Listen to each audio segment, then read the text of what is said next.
we are progressing another, and this is one of the movie that can set as an example.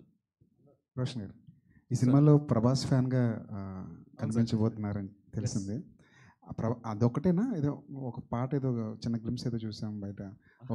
Mask వేసుకుని, అంత Prabhas mask వేసుకుని కనిపిస్తున్నారు. ప్రభాస్కి సంబంధించిన ఏమైనా రెఫరెన్స్లు ఏమైనా ఈ సినిమాలో? సినిమాలో ఓపెన్గా నేను మా ప్రభాస్ బెంటే అయితే మాకు ప్రభాస్ అన్నే ఇంకా అంతా. సో మేము ప్రభాస్ ఫ్యాన్స్ అయితే అది ఓపెన్గా ఉంది, దాంట్లో ఏం లేదు. మిగతా మీరు ఏదో చెప్పారు కదా, అది ఇంకా ఇప్పుడు రివీల్ చేయొచ్చో లేదో నాకు తెలియదు.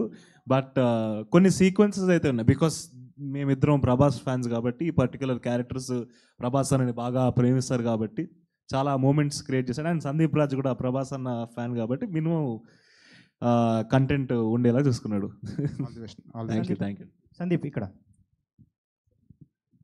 ఇక్కడ ఇక్కడ సో మామూలుగా సెకండ్ సినిమాలు చాలా వరకు పెద్ద పెద్ద డైరెక్టర్స్ అందరివి ఫ్లాప్ అవుతూ ఉంటాయి. సో దీన్ని మీరు ఫస్ట్ ప్రాపర్ థియేటర్ రిలీజ్ కాబట్టి మీది, సో ఇది హర్ష గారు ఇక్కడ ఇక్కడ పీపుల్ మీడియాలో వరుస సినిమాలు చేస్తున్నారు, ఎన్ని అగ్రిమెంట్ చేశారండి? సినిమా టు సినిమా ఉంటుంది సార్, అది అలా లేదు. బట్ అలా ఇట్స్ ఇప్పుడు కాదండి, నేను పీపుల్ మీడియా డిజిటల్ ఇన్సెప్షన్ నుంచి ఉన్నాను.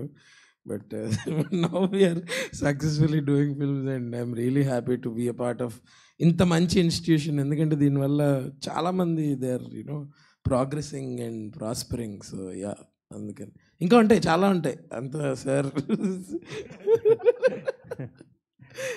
ఓకే. మొన్న కొత్తగా ఒక బండి తీశాడు. అచ్చా అచ్చా.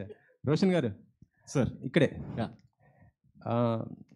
అమ్మమ్మ మంచి యాంకర్, నానమ్మ మంచి ఆర్టిస్ట్. వీళ్ళిద్దరిలో మీకు ఎవరిపై ఎక్కువ ఇంపాక్ట్ ఉంటుంది? గైడెన్స్ కానీ అంటే ఇంపాక్ట్ నాన్నదా అమ్మదా ఎక్కువ? ఇద్దరిదే ఉంటుంది సార్. అంటే నాన్న తన పర్ఫార్మెన్సెస్లో ఒక న్యాచురాలిటీ, ఒక ఆర్గానిక్గా పోర్ట్రే చేయడానికి ప్రయత్నం తను చేస్తుంటాడు.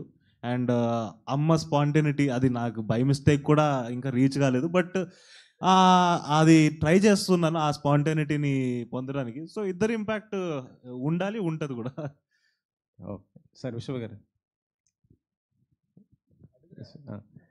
సార్, ఏం లేదు, జస్ట్ ఓపెన్గా చెప్పాలని కోరుకుంటున్నా. అంటే మీ సినిమా మీరైనా కాదు, ఎవరైనా సరే ప్రొడ్యూసర్స్ రివ్యూస్ ఏమైనా ఇంపాక్ట్ అయినా పడుతుందా సార్? అంటే ఈ మధ్య ప్రొడ్యూసర్స్ కొద్దిగా ఓపెన్ అవుతున్నారు, దానిపైన మీ సినిమాలు కానీ